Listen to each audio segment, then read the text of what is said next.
Definitely now, I think a lot of our fears are either non-existent or definitely taken down a couple of levels. Well, I suspected that it was, so I took a pregnancy test. I had taken some before, and so I didn't expect anything. And then when there was a very faint line, I didn't really believe it. And so I went and bought a more expensive one the next day, and there was no mistaking that that's what was happening. And so I remember the whole day I waited less than 24 hours before I got to see Josh and talk to him. I was initially afraid of what our families would think, the people around us, our church communities, and then just thinking about my age, starting to feel disappointed about what I thought I would be missing out on. At the time I was in school, and so I didn't know what would happen with that, and that was also a scary thought because I knew how important it was to my parents. So I felt kind of stuck, didn't know how I was going to be able to do school and be pregnant at the same time. I was mostly scared about the pregnancy, not really thinking too far ahead, except for, my 20s are not going to be what I thought my 20s would be.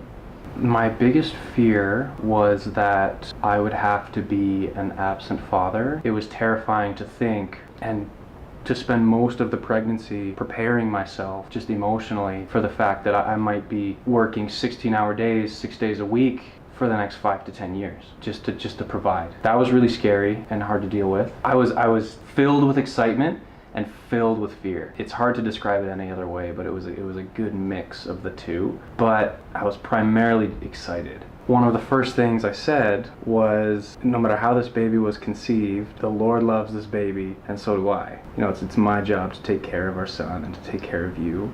He was very encouraging, especially in our first conversations about it, because I was a little more unsure than he was, and I didn't expect that, and so he kept me pretty grounded for the most part.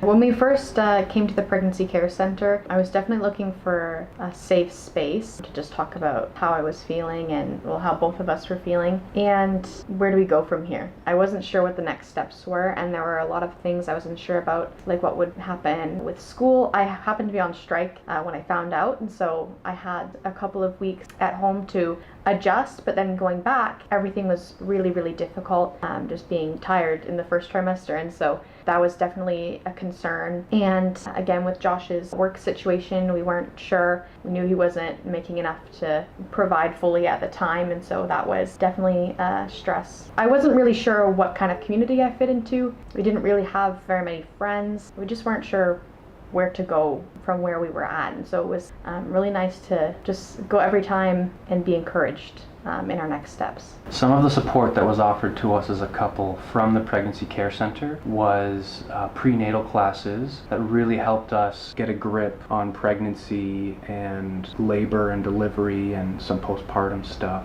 That was huge for us, I think, as a couple, to really feel like we understood a little bit more what was happening and be able to feel more prepared and be more prepared. Another thing from the pregnancy care center that really helped us was the work booklets that we would go through as a couple. It allowed us to take a look at ourselves and our lives and our relationship as a couple. I think it really helped us to sort out some things that you might think are unrelated to a pregnancy or an infant, but in actuality they're not. As a couple, our relationship health is crucially important. Yeah, in the future, just working through co-parenting, not living together, and then living together when we get married will be something that we're just figuring out, and then eventually finding a place to live on our own. So our families have been supportive to us. Both her parents and my parents just want us to be successful, and they want to provide for us in whatever way they can. Right now, that amounts to accommodation, and they're giving us a place to stay for a few months until we can kind of get on our feet and figure things out for ourselves.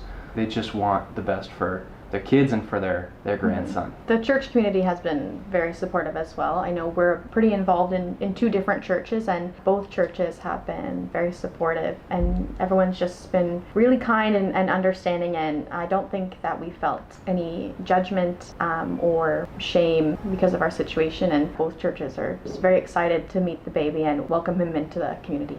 Definitely now, I think a lot of our fears are either non-existent or definitely taken down a couple of levels, especially with Josh. finding work that was, more than we could have asked for. After a little while, I was able to just adjust well and then just embrace the situation and just get excited for motherhood and our future together. If you find yourself in a situation like ours, it's important to remember that Christ loves your unborn child.